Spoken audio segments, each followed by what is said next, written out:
Next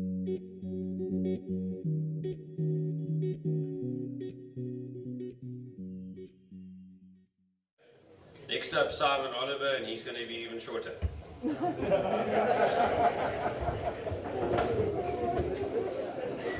Hi everyone. Hi everyone. Hello, Simon. Look, I don't know about you guys, but I'm pumped. I'm generally an optimist, which is a problem for me. I always see the bright side of things, and I always think things are possible. Today, I know they're possible. Yeah. You guys have been extraordinary. Thank you. I'm not quite so extraordinary because I've got to put my computer on. Okay. Great. You know, sometimes good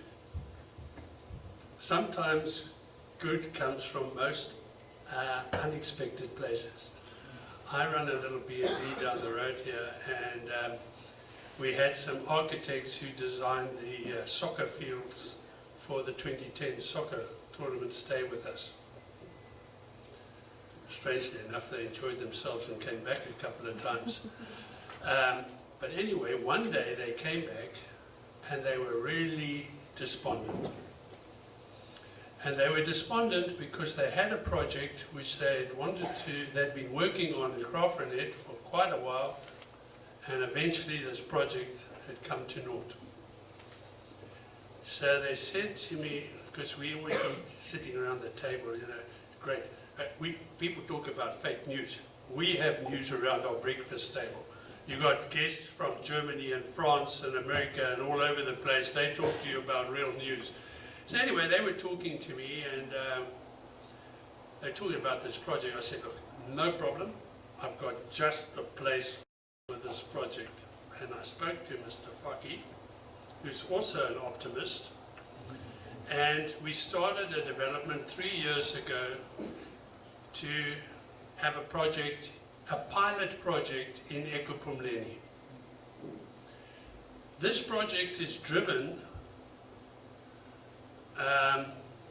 by the German government, Potsdam University in Germany, CSIR, Department of Science and Technology, Ndlambi, Human Settlements, and Ndlambi, Nelson Mandela University. So we've got quite a high-powered team.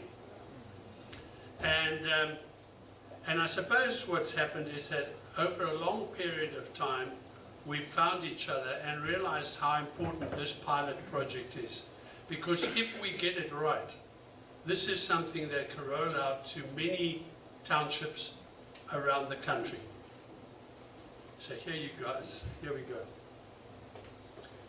So the German government and the South African government spoke to each other, and they wanted to get together, and obviously from the German point of view there was a commercial aspect to it. They were going to introduce water recycling methodology and solar heating. But at the same time they wanted to use it in a way that we could uplift communities. Communities could feel that they deserve better. So if you created these pockets of excellence in very downtrodden communities, all of a sudden people in those communities might well say, hey, I deserve this. This is good for me. And so in this process, we needed to talk to different people about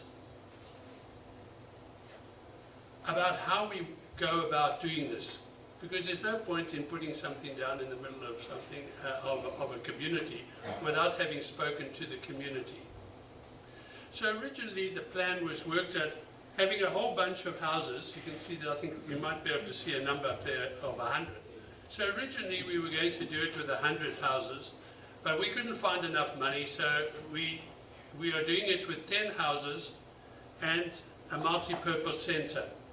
So the concept here is that we're going to take these 10 houses, we're going to link them up with the multi-purpose centre. the technology from Germany, which is paid for by Germany, is going to work the water and make it drinkable. So this is grey water. At a later stage, we'll look at how we do black water and all water, but that's the purpose.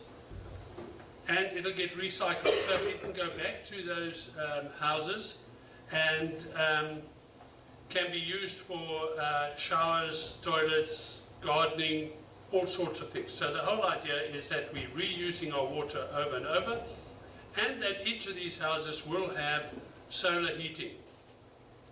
So that all of a sudden we're beginning to use the solar power.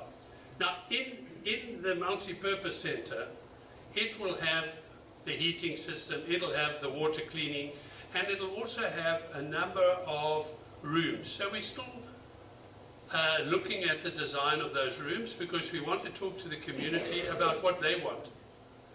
So part of them is to say, should we have a coffee shop? Well, maybe that is the answer. Should we have little meeting rooms where we can run businesses? Should we have Wi-Fi? Should we have places where we can have weddings or functions like this?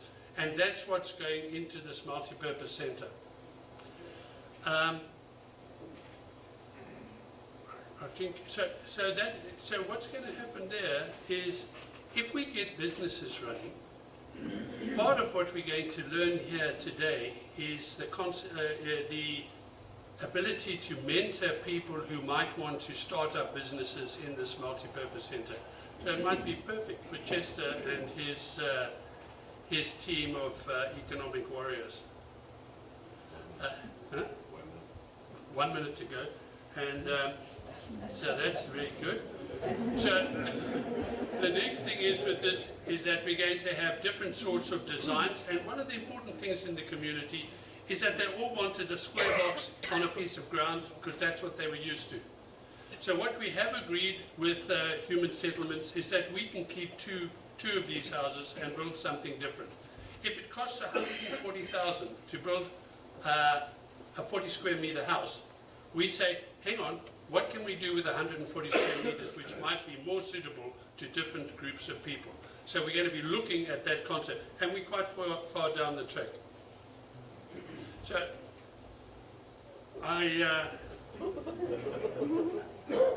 what I'm trying to get out of this is community involvement, government involvement, municipal involvement in uplifting the community in a real way, in a way that they feel uplifted. You know, it's great to be a good do-gooder, but it's got to be felt like you by the community that you're wanting to do good. So we want them involved in what this project is so that they're mighty proud about it. That's me. Thanks.